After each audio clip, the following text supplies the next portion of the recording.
Bonjour, c'est Ursule encore. On est le 26 mars 2025. Alors, je viens sur la trompette aujourd'hui encore et je viens proclamer le retour de notre Seigneur Jésus-Christ. Amen. Alléluia. Soyons tous bénis. Soyons remplis de sa joie. Amen. Alors, je viens parler aujourd'hui de la crainte du rejet, n'est-ce pas? Une barrière. Alors, la crainte d'être rejeté, n'est-ce pas, est une très très grande barrière pour plusieurs qui veulent venir au Seigneur. Plusieurs. Et même pour ceux-là qui ont déjà donné leur vie au Seigneur, la crainte du rejet est une barrière pour aller plus loin. Amen. Souvent, on aimerait aller plus loin. On sent notre âme nous interpeller à plus, mais souvent, on est bloqué. Soit parce qu'on sert une organisation et puis on n'aimerait pas perdre notre salaire, soit parce que les gens vont se moquer de nous, soit parce qu'on sera rejeté par notre famille et puis ils vont nous traiter de personnes qui pratiquent une secte. Différentes sortes de raisons, n'est-ce pas, peuvent se dresser entre notre Seigneur Jésus et nous. Mais il est important de savoir que tu n'es pas le seul à vivre cela. Jésus-Christ l'a vécu. Amen. On va regarder le Jean 9, n'est-ce pas, le verset 18. Alors, c'est le texte de l'aveugle-né. Alors, Jésus-Christ l'a guéri. Et ses parents ont parlé d'une vérité qui, n'est-ce pas, s'appliquerait aussi dans notre temps. Jean 9, le verset 18. Alors, les Juifs ne crurent point qu'il eût été aveugle et qu'il eût recouvré la vue, jusqu'à ce qu'ils eussent fait venir ses parents. Ils les interrogèrent, disant, « Est-ce là votre fils, que vous dites être né aveugle? Comment donc voit-il maintenant? » Et ses parents répondirent, « Nous savons que c'est notre fils et qu'il est né aveugle. Mais comment est-ce qu'il voit ou qu'il lui a ouvert les yeux? C'est ce que nous ne savons. Interrogez-le lui-même. Il a de l'âge. Il parlera de ce qui le concerne. » Ses parents dirent cela parce qu'ils craignaient les Juifs, car les Juifs étaient déjà convenus que si quelqu'un reconnaissait Jésus pour le Christ, il serait exclu de la synagogue. Amen.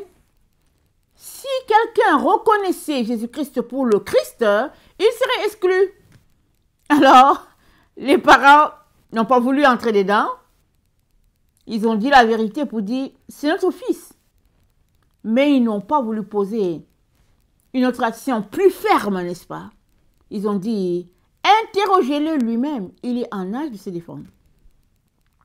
Alors qu'on sait tous que la responsabilité de parent, n'est-ce pas, t'amène à exercer cette responsabilité, et souvent même quand les enfants ont les cheveux blancs, tu te retrouves quand même à te présenter en disant que, ben voilà, c'est mon fils, c'est ma fille, et puis voilà, selon les situations. Mais à cause de la crainte d'un rejet, les parents sont désengagés. Et évidemment, il a été interrogé, il a témoigné du fait que Jésus-Christ l'a guéri, il a témoigné du fait que on sait que Dieu n'écoute pas les pécheurs, et que si cet homme-là ne venait pas de Dieu, alors Dieu n'allait pas faire tout ce qu'il fait à travers ses mains. Et pas de surprise, n'est-ce pas? Ils l'ont jeté dehors. Ils l'ont mis à la porte. Question de dire, c'est pas toi qui vas nous enseigner. Et même ils lui ont dit, tu es né dans le péché, comment tu nous enseignes? Mais le gros du gros dans cette histoire, c'est le problème du rejet. Ça n'a pas commencé avec Jésus. N'est-ce pas? Ça a commencé depuis le problème de la chute. Parce que si l'ennemi qui, n'est-ce pas, se dresse entre les enfants de Dieu et Dieu, avait accepté sa situation, sa condition, il ne serait pas rébellé contre Dieu. Mais il n'a pas aimé sa situation, Il a voulu prendre la place de Dieu, si bien que Dieu l'a enlevé de sa présence. Dès le départ, l'ennemi a rejeté Dieu. Il voulait la place de Dieu. Et le problème de rejet demeure. Si bien que Jésus-Christ lui-même est venu sur la terre. Il a côtoyé, n'est-ce pas, ces différents leaders religieux. Il a posé des actions prouvant qu'il est fils de Dieu, que Dieu est avec lui. Même la résurrection, les guérisons, jamais expérimentées par avant, comme la guérison de la lèpre, comme la guérison de cet aveugle né. Jésus-Christ a tout, n'est-ce pas, mis en place des pions pour montrer à ces leaders religieux qu'il était bel et bien celui-là qui devait venir. Mais ils n'ont voulu rien savoir. Parce qu'ils avaient en tête un schème qui devait être fait, qui devait être suivi. Et Jésus-Christ n'a pas suivi leur schéma. Si bien que Jésus-Christ n'était pas la personne qu'ils attendaient. Parce qu'ils ont dit, s'il était le Dieu, il respecterait le sabbat. Alors Jésus-Christ leur a dit, l'homme est maître du sabbat. Ce n'est pas le fait de respecter le sabbat ou de ne pas le respecter qui fait que tu es le Dieu ou tu ne l'es pas. N'est-ce pas? Ce qui fait que tu es le Dieu, c'est le fait que tu as donné ta vie au Seigneur. Et puis tu as confessé, n'est-ce pas, sa mort et sa résurrection aussi pour toi. Et en échange, tu as pris sa vie. Tu as pris tout ce qui vient avec lui. Et tu lui as donné en échange la tienne, ta vie, au fait, qui n'est en fait que la mort. Amen. C'est ça qui prouve que tu es enfant de Dieu. Ce n'est pas le fait que tu respectes le sabbat ou que tu ne le respectes pas. Le fait que tu poses telle action ou que tu ne poses pas. Le fait que tu poses des œuvres, n'est-ce pas, de justice. Ce n'est pas ça. Ce qui fait que toi et moi sommes enfants de Dieu, c'est le fait que nous avons donné notre vie à Jésus. Amen. Et que nous avons confessé notre péché et nous avons décidé de le suivre. C'est tout. Alors, Jésus-Christ, n'est-ce pas, a réglé le problème du rejet. Amen. Il l'a réglé dès le départ. Il a dit, il y a une solution à ce problème-là. Allons-y le regarder. Amen. Matthieu 10, le verset 32. C'est pourquoi, quiconque me confessera devant les hommes, je le confesserai aussi devant mon Père qui est dans les cieux. Mais quiconque me reniera devant les hommes, je le renierai aussi devant mon Père qui est dans les cieux. Amen. Donc, Jésus-Christ dit, si devant les hommes, n'est-ce pas, tu l'as accepté et que tu ne lui as pas tourné le dos, alléluia, c'est gloire à Dieu. Mais si, pendant ton séjour sur la terre, tu l'as renié, n'est-ce pas, Jésus-Christ dit, tu as jusqu'à la fin de ton séjour, n'est-ce pas, pour régler ce problème de rejet d'avec lui. C'est-à-dire quoi? C'est-à-dire que tu as tout le temps, n'est-ce pas, pour revenir à Jésus. Amen. Parce que la Bible nous dit, dans les derniers temps, Dieu nous a parlé par le Fils. Et les derniers temps, ça a commencé depuis quand Jésus-Christ est venu sur la terre. Ça fait plus de 2000 ans. Dieu nous a parlé par le Fils, qu'il a fait héritier de toutes choses. Donc, depuis 2000 ans, on est dans les derniers temps. On ne sait pas quand Jésus-Christ va venir, mais on sait une chose qui est sûre et certaine, c'est qu'il a dit, aucune parole qu'il a dite ne passera, aucune parole du Père ne passera. Ça veut dire que cette parole que Jésus-Christ a dit là, ça va arriver. Il a dit, si tu le renies devant les hommes, ce jour-là devant son Père, il te reniera. Alors, quand tu finiras ton parcours sur la terre, tu te retrouveras devant Dieu. Ou si tu fais partie de la génération des gens qui ne mourront pas avant d'avoir vu le Seigneur, alors tu verras le Seigneur de tes yeux. Mais toujours est-il que le problème de rejet du Seigneur, n'est-ce pas? Notre Seigneur l'a mis à la fin pour nous donner tout le temps de régler cette situation dans notre cœur. À tous les jours, n'est-ce pas? Nous avons l'occasion d'entendre la voix de Dieu et de régler le problème du rejet avec le Seigneur Jésus. Voilà pourquoi il dit, n'est-ce pas, que c'est devant son Père qu'il va régler ce problème. Or, le rejet est une barrière. Amen. Plusieurs n'arrivent pas à accomplir leur destinée sur la terre à cause du rejet, justement, qu'ils subissent des uns et des autres parce qu'ils ont décidé de suivre Jésus. Et à cause de cette situation-là, ils préfèrent, n'est-ce pas, avoir une foi tiède ou bien cacher qu'ils sont adeptes de Jésus ou bien tout simplement ignorer Jésus parce qu'ils veulent la paix, n'est-ce pas, dans leur environnement, dans leur lieu de travail. Et il y a même des endroits où, quand tu suis Jésus, quand on te voit venir, on fait des blagues avec toi. Ou bien, mis à part les blagues, il y a les persécutions. Et à cause des persécutions, plusieurs disent non, non, non, c'est bon, je vis ma vie, je ne veux pas être persécuté. Toutes sortes de raisons, n'est-ce pas, sont avancées par les humains pour justifier pourquoi ils ne veulent pas de Jésus. Mais Jésus-Christ te dit, ça se comprend. Il dit, il comprend ton problème. Jésus-Christ comprend ton problème. C'est arrivé à Pierre. Pierre a marché avec Jésus-Christ. Au moment où Jésus-Christ avait le plus besoin de son soutien, Pierre a dit qu'il ne connaissait pas Jésus.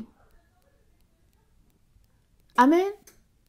Et Jésus-Christ est allé à la croix. Et Jésus-Christ est ressuscité.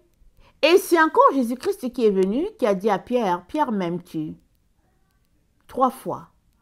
Afin d'annuler le rejet de Pierre. Jésus-Christ a annulé ça. Il est en train de dire à Pierre, c'est par l'amour que tu ne vas pas me rejeter.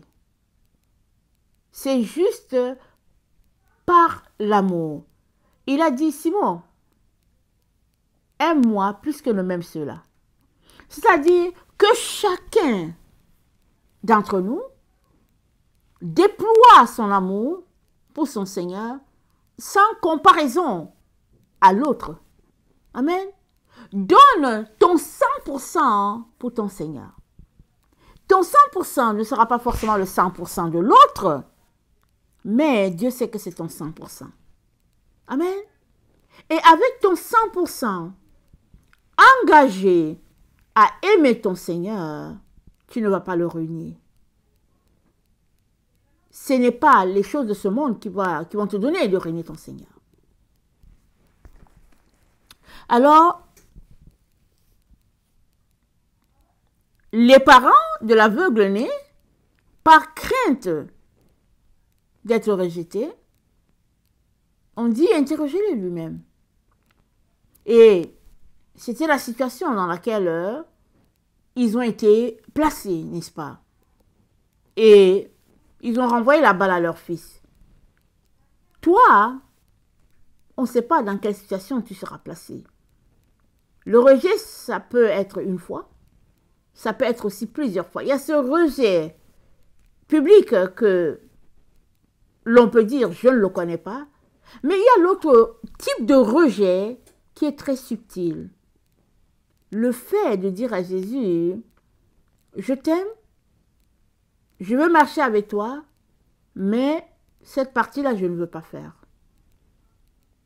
Jésus-Christ a parlé d'une parabole, là où il y avait 2 frères.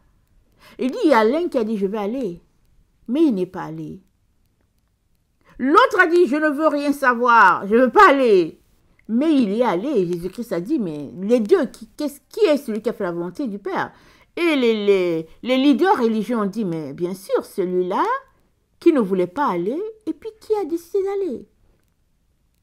Question de dire que Dieu, n'est-ce pas, ne regarde pas tes faiblesses. Amen. Pour te juger en disant, ok, lui, c'est fini, je mets une croix sur lui, voilà ce qu'il a fait, et puis il a renié mon fils, et puis voilà. Non. Dieu te dit, tu as tout le temps pour régler ton problème de rejet d'avec le Seigneur. Seulement, tu ne sais pas quand est-ce que tu vas quitter cette terre. Si tu fais partie de ceux-là qui seront là quand le Seigneur viendra, alléluia, amen. Alléluia, amen. Mais si tu fais partie de ceux-là qui vont la quitter avant que Jésus-Christ vienne, assure-toi que tu as réglé ce problème de rejet de ton Seigneur. Et l'exemple le plus frappant, c'est à la croix. Jésus-Christ a été cloué entre deux brigands. L'un, sachant que c'était ses derniers moments, a demandé pardon au Seigneur. Il a dit, souviens-toi de moi, à la dernière minute de sa vie. Donc, avant que Jésus-Christ, n'est-ce pas, remette son esprit à Dieu, Jésus-Christ lui a dit, aujourd'hui même, tu seras au paradis avec moi. Mais l'autre, sachant ces derniers moments arrivés, il a fait tout simplement le contraire. Il s'est mis à insulter Jésus. Et, ben voilà, il n'a pas saisi, n'est-ce pas, le moment. L'importance de ce qui s'est passé, il ne l'a pas saisi. Parce qu'il a manqué de sagesse. Alors, le Seigneur Jésus-Christ est en train de te dire, jusque quand auras-tu la crainte des hommes pour me renier, moi, Jésus? Jusqu'à quand? Quel est le jour où tu vas décider, hors de toute peur, de dire, je veux suivre Jésus. Je n'ai pas honte de m'afficher que Jésus-Christ est mon sauveur. Je ne crains pas de perdre toute ressource parce qu'il est tout pour moi. Et si je suis placé dans une situation très compliquée, anyway, je suis avec lui. Vivant au moins, je suis avec mon Seigneur. Alors, Jésus-Christ a dit, n'est-ce pas, tel maître, tel serviteur. Regardons dans Jean 15, le verset 20. Jean 15, le verset 20, nous dit, souvenez-vous de la parole que je vous ai dite. Le serviteur n'est pas plus grand que son maître. S'ils m'ont persécuté, ils vous persécuteront aussi. Si l'on garde ma parole, ils garderont aussi la vôtre. Mais ils vous feront toutes ces choses à cause de mon nom, parce qu'ils ne connaissent pas celui qui m'a envoyé. Si je n'étais pas venu et que je ne leur eusse point parlé, ils n'auraient pas de péché. Mais maintenant,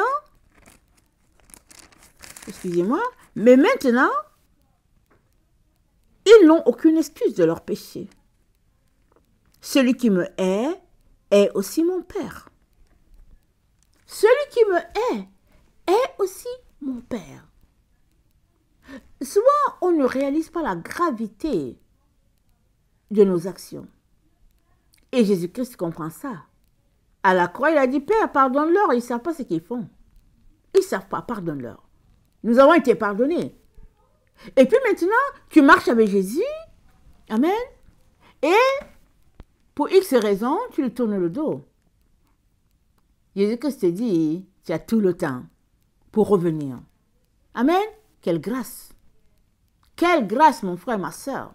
Tu as tout le temps pour revenir. Parce qu'il ne veut pas être trouvé, n'est-ce pas, devant le Père, pour dire, Père, je ne le connais pas, je ne la connais pas. Voilà pourquoi c'est très important de laisser de côté la peur des hommes. Pèse, n'est-ce pas, le pour et le contre. Arrête-toi et pèse la situation. Amen. Donc, Jésus-Christ nous invite à peser le pour et le contre, n'est-ce pas, pendant notre séjour sur la terre. Tout cela, c'est pour te dire, mon frère, ma soeur, il n'est jamais trop tard pour revenir à Jésus. Amen. Il n'est jamais trop tard pour revenir à Jésus. Peu importe le poids de tes péchés, disons-le comme ça. Peu importe les sacs et les sacs de péchés que tu as. Ou bien si c'est juste un seul. Ou bien si c'est juste le fait que tu es devenu froid. Tu vas à l'église quand même, mais tu es froid, tu es tiède. Mon frère, ma soeur, ça vaut la peine de revenir à Jésus pour dire, Jésus, tu sais quoi? Je t'ai donné ma vie. Quand j'étais petit, voilà comment je t'ai traité. Maintenant, Jésus, je suis devenu tiède. Je suis, voilà, pas froid, mais tiède. Je suis très tiède. Pardonne-moi. Aide-moi à reprendre, n'est-ce pas, le zèle pour toi. Mon frère, ma soeur, ça vaut la peine. Ça vaut la peine d'aimer à nouveau ton Seigneur. Et il y a ce slogan-là qui existe, n'est-ce pas, dans notre milieu chrétien, n'est-ce pas?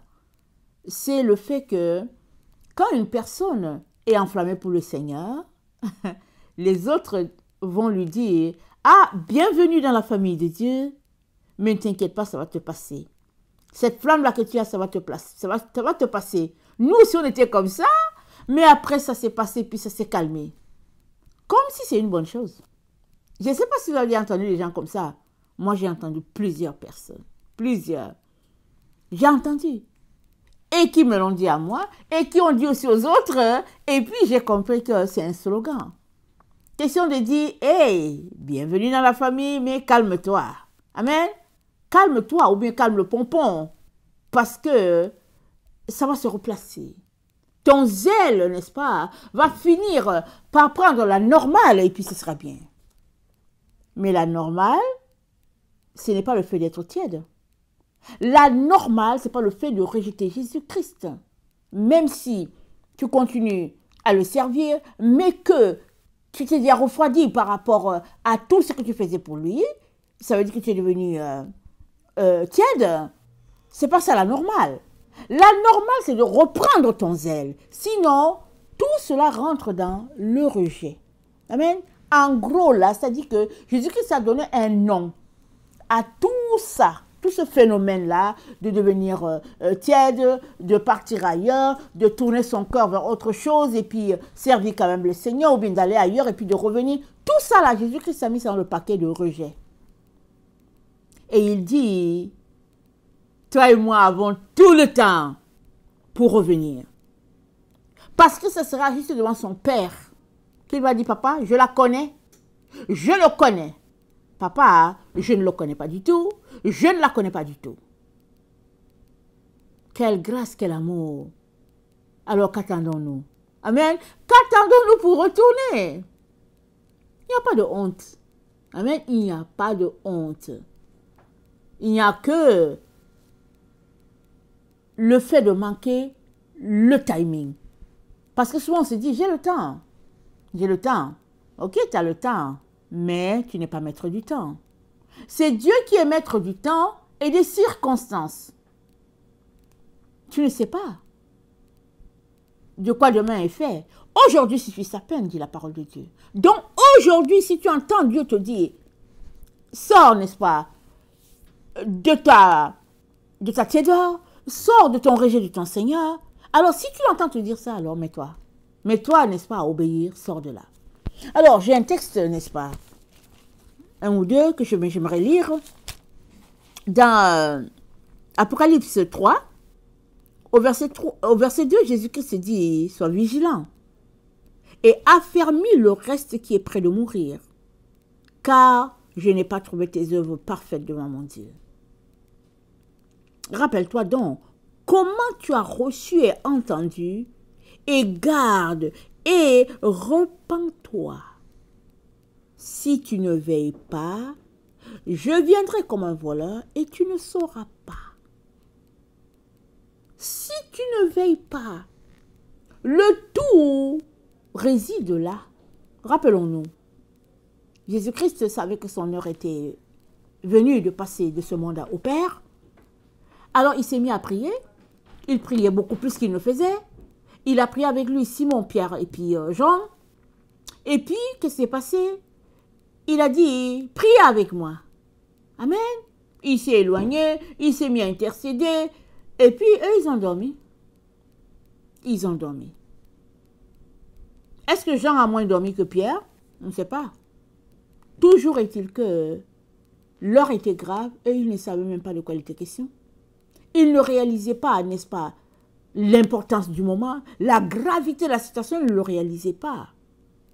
Voilà pourquoi, au dernier moment, Simon-Pierre, qui aimait tant Jésus, l'a réuni. Donc, veiller, c'est très important, mes frères et sœurs. C'est tout simplement de montrer à Dieu, je vais être avec toi. Je vais être avec toi. Moi, j'ai appris à me réveiller la nuit, pas parce que je cherchais Dieu, hein. Non, j'ai appris à me réveiller la nuit parce que Dieu m'a donné beaucoup d'enfants et je me réveillais la nuit parce que le bébé avait un besoin. Et finalement, quand le bébé se réveille, lui, il ne connaît pas l'heure et il peut rester debout. N'est-ce pas? Toi, tu veux dormir, le bébé peut rester debout jusqu'à 5 h du matin. Alors, c'était difficile. Surtout pour mon premier enfant, c'était difficile. Alors, je me plaignais, je pleurais, je ne savais pas quoi faire. J'ai rencontré une amie, elle était missionnaire. Et puis, je lui parle, elle était missionnaire et puis infirmière. Je lui parle et tout, et puis elle me dit, mais non, Ursule. Elle me dit, c'est le meilleur moment de ta vie pour prier. Et elle me raconte ce qui lui est arrivé, elle. Parce qu'elle avait eu 2 ou 3 enfants, elle me raconte. Tiens, c'est pas tombé dans les oreilles d'une sourde. J'ai suivi son conseil. Alors, c'était le meilleur moment de ma vie. Et petit à petit, c'est comme ça que ça s'est installé la prière. Et finalement, donc, si tu as beaucoup d'enfants, pendant que certains sont bébés, les autres sont à bas âge, et puis finalement, tu te rends compte que le moment où tu as pour toi-même, c'est dans la nuit. Amen, c'est dans la nuit. Alors, c'est comme ça que j'ai décidé tout simplement que, bon, ok, je vais prendre le temps avec mon Seigneur la nuit. Et c'est comme ça que ma vie, au fait, m'a dirigée par là. C'est ça, c'est tout ce que je peux vous dire. Et aujourd'hui, je sais que c'est la meilleure chose que chacun devrait faire. Pas parce que je suis passée par là que c'est la meilleure chose, mais parce que la Bible dit de veiller. On peut veiller le jour, on peut veiller la nuit, on peut veiller n'importe quand. Mais le meilleur moment où on veille, c'est quand tout est calme. Tout le monde dort, tout est calme, et pas d'activité, pas de téléphone, rien qui te dérange. Alors, c'est le temps de venir devant ton Dieu. Et tu peux l'entendre, tu peux l'écouter. Et Dieu est capable de t'aider, n'est-ce pas, à gérer ton temps. Dieu est capable de te donner 1 heure avant que tu commences ton travail. Et cette heure-là qu'il t'aura donnée pour dormir peut correspondre à 3 heures de sommeil. Dieu est capable. Le tout est de désirer changer les choses dans ta vie. Le tout est de désirer, n'est-ce pas, aimer plus ton Seigneur. Et le Seigneur va te donner l'emploi de temps qui convienne pour toi. Amen. Il se pourrait que pour toi, ça ne soit pas la nuit. Il se pourrait que le fait de veiller pour toi, ça sera peut-être entre 10 h du matin et puis 15 h. Qu'est-ce que tu en sais?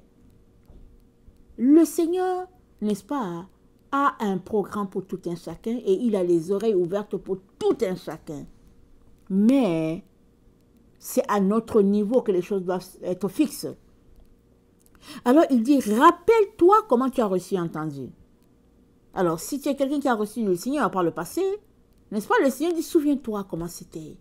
Souviens-toi de la flamme, souviens-toi du zèle, souviens-toi vraiment de l'ardeur que tu avais pour ton Seigneur. Le Seigneur dit, retourne à cet endroit. Amen, retourne à cet endroit. Et si tu es quelqu'un qui ne connaît pas le Seigneur, qui ne comprend pas qu'est-ce que les gens racontent en disant qu'ils aiment le Seigneur et tout ça, je viens te dire que Jésus-Christ, c'est la personne la plus amoureuse, n'est-ce pas, de sa création que lui. Il n'y a pas quelqu'un de plus amoureux que lui de toi. Jésus-Christ, il aime chaque personne.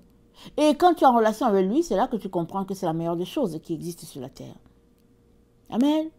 Et il t'a sauvé, n'est-ce pas? Il est le pont entre Dieu et toi, parce qu'il fallait quelqu'un, il fallait une rançon, et puis Jésus-Christ est cette rançon-là, n'est-ce pas? Alors, viens à Dieu. Viens à ton Seigneur, n'est-ce pas? En donnant ta vie à Jésus. Pour dire, Seigneur Jésus, je te donne ma vie. J'aimerais que tu sois mon sauveur et mon maître. Et si tu es cette personne-là qui n'a pas cette relation avec Jésus, n'est-ce pas? Je t'invite, n'est-ce pas, à faire cette prière après moi. Et ainsi, tu vas devenir enfant de Dieu. Amen. Seigneur Jésus, merci de m'avoir sauvé. Merci d'être mort à la croix pour moi, d'avoir échangé ta vie pour la mienne. Je méritais la mort, tu as pris ma place. Je veux te dire merci. J'aimerais, Seigneur, devenir ton enfant et goûter à cette joie-là d'être enfant de Dieu et vivre pour toi toute ma vie. Merci, Seigneur, pour le Saint-Esprit que tu m'as donné. L'Esprit de vérité qui est là pour m'enseigner. Ton Esprit, Seigneur, disponible pour moi. Merci. Baptise-moi, Seigneur, de ton feu, de ton esprit, et donne-moi, Seigneur, de rester fidèle à ma parole vis-à-vis de toi. Amen. Amen.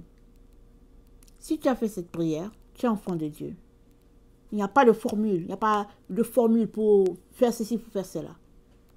Il te suffit de venir à tous les jours, à parler du fond de ton cœur, pour dire, Seigneur Jésus, j'ai eu tel problème.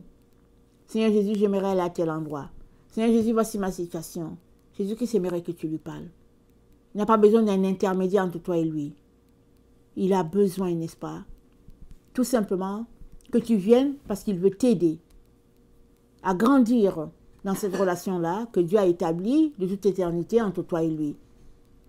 Et la relation ayant été fauchée par le péché originel, Jésus-Christ a décidé de venir régler cette situation-là. Voilà pourquoi il est l'intermédiaire. Alors, n'hésite pas à tout lui confier, à tout lui donner. Amen. Et il va changer ta vie. Alors, Jésus-Christ a dit dans Jean 5, le verset 43, parlant aux leaders religieux qui l'ont rejeté, amen, Jésus-Christ leur a dit, quand un autre viendra en son nom, vous allez l'accepter. Moi, je suis venu au nom de mon Père, vous m'avez rejeté. Alors, on va lire cette partie-là, Jean 5, le verset 43. Jean 5, le verset 43. Je suis venu au nom de mon Père et vous ne me recevez pas. Si un autre vient en son propre nom, vous le recevrez. Comment pouvez-vous croire, vous qui tirez votre gloire les uns des autres et qui ne cherchez point la gloire qui vient de Dieu seul? Amen. Comment pouvez-vous croire, vous qui tirez votre gloire les uns des autres? Ça dit qu'en tant qu'humain, je te soutiens, tu me soutiens dans l'erreur, et puis on se félicite dans nos égarements, si on peut le dire ainsi, et je ne veux pas aller plus loin avec le Seigneur parce que je risque de perdre mon ami X, Y, et puis je ne veux pas aller plus loin parce que l'autre va se moquer de moi, et si bien que finalement on se tient les uns les autres dans nos erreurs et on est là.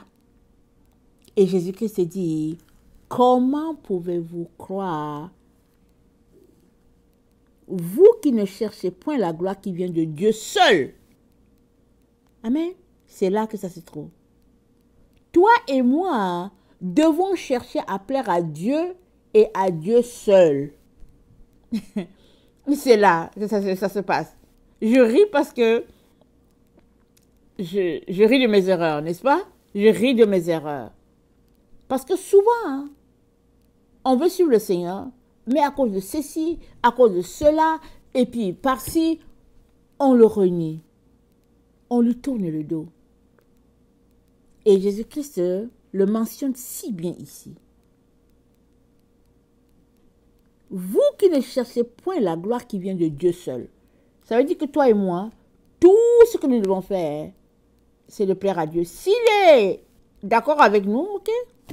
Que les gens t'insultent, que les gens se moquent de toi, que les gens te jettent dehors, ça ne change rien. Ça ne change rien. Tout ce qui change, c'est que si Dieu n'est pas dans ce que tu fais et que tu le fais, alors tu viens de renier ton Seigneur. Tu viens de le rejeter.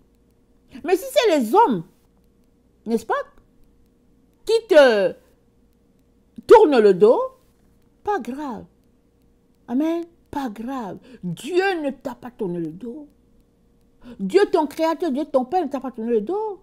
Alors, arrête de pleurer. Arrête d'être dans la panique. Parce que tu es rejeté. Non, arrête. Ça ne sert à rien. Tu as Jésus. Et c'est le plus important. N'est-ce pas? Jésus-Christ a dit aux disciples, hein, il dit bientôt, vous allez tous me laisser tomber. Je serai seul. Amen. Il dit, vous serez dispersés, comme cette prophétie-là, dans Zacharie, où frappe le pasteur et puis les brebis se dispersent. Donc, Jésus-Christ leur a dit, vous allez m'abandonner bientôt. Mais il a dit quoi? Mais je ne serai pas seul. Mon Père est avec moi. Amen. Voilà la partie la plus importante de nos vies, mes frères et sœurs.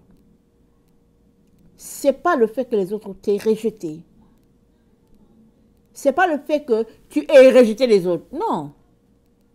La partie la plus importante, c'est que tu n'es jamais seul. Quand tu penses que tu es seul, tu n'es pas seul. Quand tu penses qu'il n'y a personne qui s'occupe de toi et que tu vas sombrer, non, Dieu est là.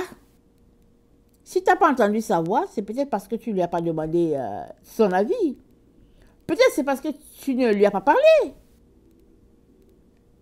Peut-être c'est ça. Je vais vous dire, c'est juste un témoignage. Vous savez, quand on grandit dans un milieu chrétien, on est habitué à faire les choses et puis on les fait. Ok? Donc, moi j'ai grandi, c'est comme on fait les choses et puis c'est tout. Comme mes enfants qui sont là, ils font les choses parce qu'ils ont grandi dans le milieu. Mais il vient un moment où le Seigneur t'isole. Et à partir de là, il te fait réaliser des choses. Donc, quand le Seigneur m'a isolé de mes parents, de mes frères et sœurs, et que je suis partie ailleurs, disons, je suis allée vivre en Occident, je faisais encore les choses comme je faisais à la maison. Amen, je me lève, je lis ma Bible, je chante mes cantiques et tout et tout. Mais un jour, je me suis arrêtée, j'ai dit, ok, je prie le Seigneur à tous les jours, je chante mes hymnes à tous les jours, je loue mon Seigneur, et puis peut-être je jeûnais déjà, souvent, je ne sais pas. J'ai dit, mais Dieu, je ne t'ai jamais entendu. Je lui ai dit ça comme ça. Hein. J'ai dit, Père, moi je ne t'ai jamais entendu, je n'ai pas entendu ta voix. Je lui ai dit, quand j'étais avec mes parents, quand bien même on ne se parlait pas, on se disait bonjour. Bonjour papa, bonjour maman. On se disait bonjour. J'ai dit, Dieu, moi je ne t'entends pas. Je n'entends même pas ta voix. Je vous dis, le lendemain, j'entends la voix du Père. Il m'a parlé. Je ne me rappelle plus ce qu'il a dit. Il m'a parlé. J'ai entendu mon nom et je ne me rappelle plus de la parole. Parce que je l'avais noté, ça fait très longtemps. Mais c'était le jour le plus excitant de ma vie. Parce que ma prière était juste une prière de quelqu'un qui voulait se plaindre. Je voulais me plaindre de quelque chose. Mais Dieu m'a pris là, à mon mot. Dieu m'a parlé. Et à partir de là, j'ai commencé à entendre audiblement Dieu, en plus du fait qu'il me parle dans sa parole. Amen. Je l'ai entendu audiblement. Il me donnait des rêves. Et puis, je lisais la parole. Mais sa voix, je ne l'avais pas entendue. Tout cela pour dire que ça, c'est un témoignage, n'est-ce pas? D'un vécu de quelqu'un qui, je ne sais pas combien d'années j'ai passé comme ça, sans entendre Dieu. Sans, ben voilà, il n'y a pas une voix rattachée à mon temps de communion avec lui. Mais tu n'as pas besoin d'attendre toutes ces années. Amen, tu n'as pas besoin. Si tu as besoin de ta vie aujourd'hui à Jésus-Christ, tu peux l'entendre sa voix tout de suite. Tout de suite, tu peux l'entendre audiblement. Mais, ce n'est pas le fait que tu as entendu sa voix audiblement ou pas qui fait que tu es plus proche de lui ou pas. Ce qui est important, amen, c'est que tu puisses entretenir ta communion avec Jésus-Christ de manière à ce que tu ne puisses pas le rejeter. Et si le rejet venait, amen, que tu sois toujours capable de revenir pour dire, je retourne à mon Seigneur. Laisse tomber l'orgueil. Avec Jésus, il n'y a pas de honte. Ça fait combien d'années que tu t'es égaré? Retourne à lui. Dis-lui, Seigneur, j'ai préféré l'argent à toi. Seigneur, j'ai préféré la gloire, le poste à toi. Dis-lui tout dans ton cœur. Ouvre-lui le cœur. Et puis, pleure. Si tu ne pleures pas devant Jésus, je ne sais pas l'endroit où tu vas pleurer. Amen. Je ne sais pas l'endroit où tu vas pleurer si ce n'est pas devant Jésus que tu pleures. Et ce qui est merveilleux avec le Seigneur, c'est que souvent si tu pleures, ça ne sert à rien. Il va te dire, il va te dire tous ces pleurs-là. Il va te dire, arrête. Arrête, ça suffit. Reprends le chemin. C'est ça qu'il va te dire. Parce que souvent, on pleure pour rien, en fait. Amen. Le Seigneur Jésus va toujours te ramener, n'est-ce pas, à l'essentiel, le plus important. Et pour finir, si tu as renié le Seigneur, ou tu es en train de le renier, Jésus-Christ te dit, retourne. Amen. Retourne à ton Père. Parce que ce n'est que devant lui que je vais vraiment réaliser que tu m'as renié. Amen. Quelle grâce. Ce n'est que devant Dieu le Père. Quand tu auras fini ta course sur la terre, là, Jésus-Christ va prendre note que oui, effectivement, vraiment, il m'a tourné le dos. Mais tant et aussi longtemps que tu vis, excusez-moi, avec mon micro, tant et aussi longtemps que tu vis sur cette terre et que tu es en train de faire tes pas, amen, tu as encore la possibilité de retourner à ton Jésus, alors retourne. Amen, retourne. Que ta crainte des hommes, n'est-ce pas, cesse. Ils ne t'ont pas créé. Ils ne vont pas te sauver. Ils ne vont pas t'aider. Eux-mêmes ont besoin d'être sauvés. Et puis ça fait quoi si on se moque de toi pour ton Seigneur? Ça fait quoi? C'est pas grave. Les gens se sont moqués de Jésus. Ils ont craché sur lui. On l'a frappé, tabassé. Après, on l'a cloué. Voilà. Pour après se rendre compte que, ah tiens, ah c'était vraiment le Fils de Dieu. Mais Jésus-Christ a fait tout cela pourquoi? Pour toi. Il a subi la colère de l'être humain, la hargne des gens, pour que toi, tu puisses être appelé enfant de Dieu. C'est ça qu'il faut que tu regardes. Amen. Et que tu viennes devant Dieu pour dire, papa, aide-moi. Aide-moi, Père, je veux sortir de cette histoire-là où je suis. C'est trop. Aide-moi. Et je vais quand même mentionner quelque chose par rapport à la technologie, n'est-ce pas? Les choses technologiques, on ne le réalise pas, mais on rejette beaucoup le Seigneur à cause de ces choses-là. On ne le réalise pas. C'est très subtil. On se dit que non, mais quand je vais écouter cette émission, oh non, mais vraiment, je vais regarder quelque chose, mais on ne réalise pas qu'on est en train de prendre le temps qu'on devrait avoir avec le Seigneur, n'est-ce pas, pour regarder de la distraction. Au début, ça peut être, bon, 30 minutes, 1 heure, et après, ça peut durer 4 heures, et puis voilà, nous voilà. Ayant rejeté le Seigneur pour de la technologie, sans réaliser qu'on l'a rejeté. parce que on continue d'aller à nos réunions de prière, on continue de faire nos activités. Alors, on ne le réalise pas qu'on lui a tourné le dos. Mais en fait, on l'a fait. Amen. Alors, c'était un message d'encouragement. C'est un message, une parole que le Seigneur m'a donnée. Ce message, je l'ai préparé, ça fait peut-être combien de jours? Ça fait peut-être 5 jours, voilà, ça fait il y a 5 jours que je l'ai préparé. Mais ce n'est qu'aujourd'hui que le Seigneur m'a permis de l'apporter. Parce que c'est ça. Il y a certainement des personnes pour qui c'est important, n'est-ce pas? Et il n'est jamais trop tard pour revenir à Dieu. Et il n'y a rien qui vale vraiment la peine, n'est-ce pas? De s'accrocher à quelque chose et laisser Jésus. Il n'y a rien. Il n'y a rien qui est si important. Il n'y en a pas. Mais tu ne peux pas réaliser ça si tu ne viens pas d'abord à Jésus. Amen. Si tu ne donnes pas tout à Jésus, tu ne peux pas réaliser que Jésus-Christ c'est la seule chose la plus importante. Et tu as besoin, n'est-ce pas, de venir à lui à 100%. Et à ce moment, tu réaliseras ce que le Seigneur aimerait que tu réalises.